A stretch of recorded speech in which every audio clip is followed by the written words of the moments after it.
Bien, bonjour à tous. Alors, dans cette nouvelle vidéo, nous allons décrire la réalisation des murs intérieurs de la remise. Donc, pour ce faire, j'en ai laissé un qui n'a pas été complètement finalisé. Donc, les murs intérieurs, c'est la partie qu'on voit ici. Et ici, ça, c'est le mur brut de départ qu'on a vu jusqu'à présent. Voilà. Alors, ces murs, ils sont faits de 3 épaisseurs différentes. Voilà. Donc, nous allons le voir ici. Donc nous avons une première épaisseur qui consiste en un carton fin. Ici, ce carton de couleur gris. Hein, avec les huisseries qui seront vues depuis l'extérieur. Donc ce sont les huisseries qu'on voit effectivement de ce côté-là. Hein, donc cette partie-là va venir comme ça. Voilà. Ensuite, sur ce carton, on vient coller une feuille plastique transparente, très fine, qui va faire le vitrage et qui a donc la dimension du mur en question. Voilà. Et puis, on viendra mettre une troisième couche qui constitue réellement la paroi du mur intérieur. Alors, on va voir un petit peu plus en détail ce qu'il faut faire. Donc, sur cette première partie qui comprend l'huisserie extérieure. Donc, on voit qu'il faut commencer en fait, avant de découper cette partie-là, il faut commencer par peindre les huisseries. Et il faut les peindre sur les deux faces. Voilà.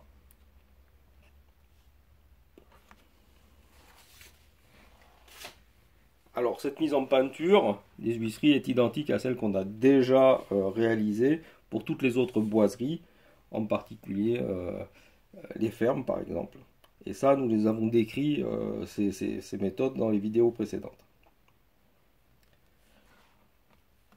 Ensuite, nous allons voir comme cela est indiqué dans la notice, une fois qu'on a réalisé cette étape-là. Donc, comme on voit dans la notice, donc on a fait l'étape 7. Et donc, dans la notice, ils disent découper donc aux dimensions la feuille de plastique transparente des vitrages et appliquer sur la face intérieure non gravée des huisseries avec la colle à bois. Alors en fait, on n'a pas utilisé de la colle à bois parce que c'est un peu délicat éventuellement quand on s'approche des huisseries de ne pas mettre de la colle de partout. Donc pour ce faire, on a utilisé en fait de la colle aérosol, donc de l'aérocolle, colle permanente. Donc on pulvérise sur la partie carton et non sur la partie feuille plastique transparente. Voilà. Et puis en principe, on passe, une fois qu'on a fait ça, à l'étape 9 qui dit on va ensuite coller donc, sur cette partie transparente, sur cette feuille plastique transparente, donc le carton gravé aussi lui au laser sur cette partie transparente et qui va représenter le mur intérieur.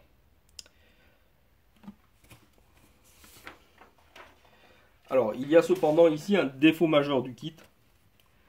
C'est que, en fait, comme on peut le voir ici, c'est que les murs intérieurs, la partie mur intérieur, n'est fournie que pour la partie remise ici. Et n'est pas fournie pour la partie qui se trouve ici, l'atelier. Qui se trouve derrière l'atelier, derrière cette cloison en principe. Mais en fait, même cette partie atelier, en fait, elle est visible depuis l'extérieur, puisqu'en fait, elle comprend en fait une porte vitrée ici. Et puis, si on retourne, voilà, en fait, on a en réalité ici une fenêtre qui est assez grande et qui permet de voir l'intérieur. Voilà. Donc, en plus, nous, on a dû supprimer la cloison, donc on va voir effectivement l'intégralité de l'intérieur de la remise. Et donc on verra correctement finalement les murs intérieurs et extérieurs. Donc c'est vraiment dommage de ne pas avoir fourni ces pièces-là dans le kit. Surtout qu'en fait il y a largement la place pour les graver sur les planches en carton. Donc ça veut dire qu'il faut en fait les faire soi-même à la main. Ça veut dire qu'en fait on a dû réaliser cette partie-là nous-mêmes en ayant les bonnes dimensions de coupe pour la fenêtre. Alors pour faire ceci, on a utilisé la solution suivante qui consiste déjà à scanner finalement la pièce qui est là sur cette face en regardant cette face là. Donc on la scanne et puis on imprime le scan, ce qui nous donne donc une feuille A4 avec le scan. Voilà. Donc ça c'est par exemple pour la porte. Et avec cette feuille là, on a en fait les bonnes dimensions, voilà, pour pouvoir faire les découpes à la fois de l'encadrement de la porte et puis les découpes pour le passage par exemple des fermes en hauteur. Donc ça nous permet d'avoir donc les bonnes dimensions et les bonnes géométries à découper. Alors avant d'assembler la pièce finalement qu'on aura découpée ensuite dans le carton restant, dans ce carton, dans la planche de carton qui contenait les huisseries, on va profiter du scan qu'on vient de faire pour donner de la profondeur aux huisseries. Puisqu'en effet, les huisseries ne sont données que sur la face ici, qui est la face extérieure. C'est donc la face qu'on voit de ce côté-là, en fait. Mais, comme on peut voir, on va voir aussi, en fait, les faces intérieures des fenêtres, qui, elles, finalement, ne vont pas avoir d'huisserie. Et donc ça, malgré tout, ça se voit bien qu'on n'a pas de huisserie côté intérieur. Alors, pour pouvoir améliorer la chose, on va profiter justement du scan qu'on a fait. Alors, par exemple, pour une des grandes fenêtres, voilà un autre scan. Donc, comme on a les bonnes dimensions, on va pouvoir donc en profiter pour découper l'huisserie correspondante ici. En plus, elle est déjà en quelque sorte peinte, puisqu'elle reprend la peinture qu'on a fait de l'huisserie pour la face extérieure, et qui va être exactement la même que pour la face intérieure. Alors là, il faut effectivement, pour découper sans tout arracher, en particulier les montants fins qui se trouvent au milieu là, il faut utiliser effectivement une lame de cutter neuve, et puis il faut avoir quand même la main assez légère pour ne pas tout déchirer. Donc une fois qu'on a découpé ces huisseries proprement, on vient en fait les coller donc sur la face intérieure en regard de l'autre huisserie, de façon à ce que se correspondent le mieux possible en face à face. Et on vient utiliser en fait la colle micro crystal clear avec un film très fin hein, pour pas que ça déborde. Et ça colle très très vite. Et donc ça bougera plus.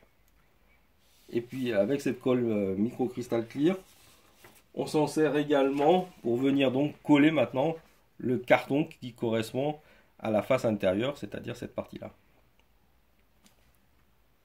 Voilà. Alors avant de coller encore ce carton, on doit également le peindre. Donc on le peint comme on a fait jusqu'à présent, on l'a décrit déjà.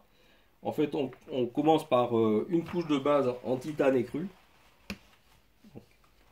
Voilà. Sur cette couche de base titane écru, on vient passer une couche de Worn-Effect. Donc, et une fois que ça c'est bien sec, on vient mettre la couche de blanc de titane qu'on a utilisé partout pour toutes les bordures. Voilà, donc à partir de ça, on pourra faire par légère transparence, on va voir en fait le titane écru, et puis en frottant légèrement avec de l'eau, on va pouvoir faire déjà une première patine légère qui va apparaître sur les murs. Ensuite, on colle donc les murs en place. Donc là, on va les coller. Donc c'est cette face-là qui va venir se coller.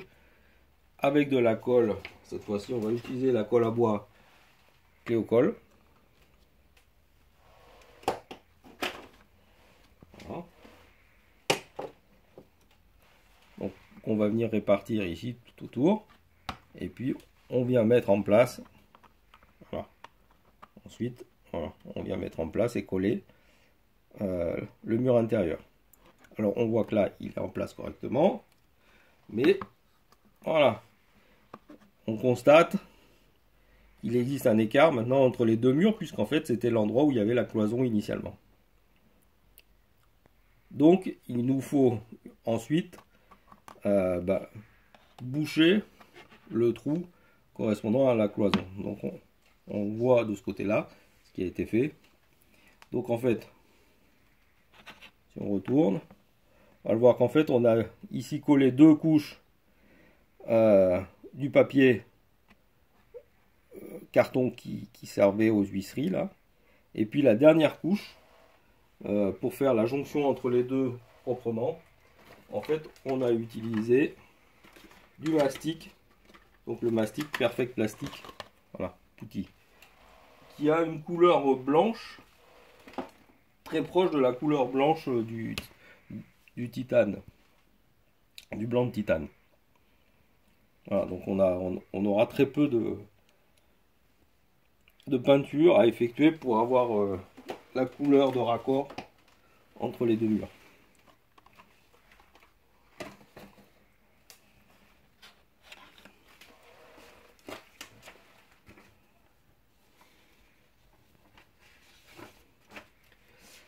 Et puis pour finir, donc on a commencé sur le mur, sur la façade qu'on a fini, on a commencé la décoration et l'aménagement de ces murs. Donc à ce stade, on a ajouté ici un interrupteur et puis un extincteur, on verra peut-être mieux comme ça. Voilà, on a ajouté ici un extincteur de chez Weinert. Donc on a déjà présenté en fait ces deux éléments dans les vidéos qui correspondent au poste d'aiguillage. Donc voilà pour les extincteurs de chez Weinert. Voilà, ils viennent comme ça. On a réalisé avec des profilés Evergreen aussi. Voilà. On a réalisé un petit tableau électrique.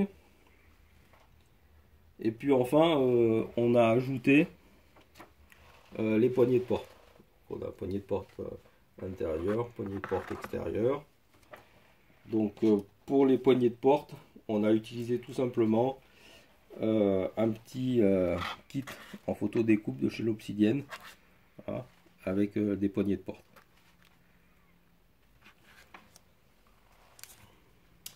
Donc voilà, c'est tout pour aujourd'hui. Et donc dans une prochaine vidéo, nous verrons la réalisation de l'éclairage intérieur, puisque déjà on peut commencer à apercevoir quelques éléments qui vont permettre en fait de passer les fils. Donc en particulier ici, nous avons réalisé à cet endroit donc ici une gaine pour le passage des fils de l'éclairage. Voilà, bon, j'espère que cette vidéo vous sera utile. Et puis je vous dis à bientôt pour la prochaine vidéo.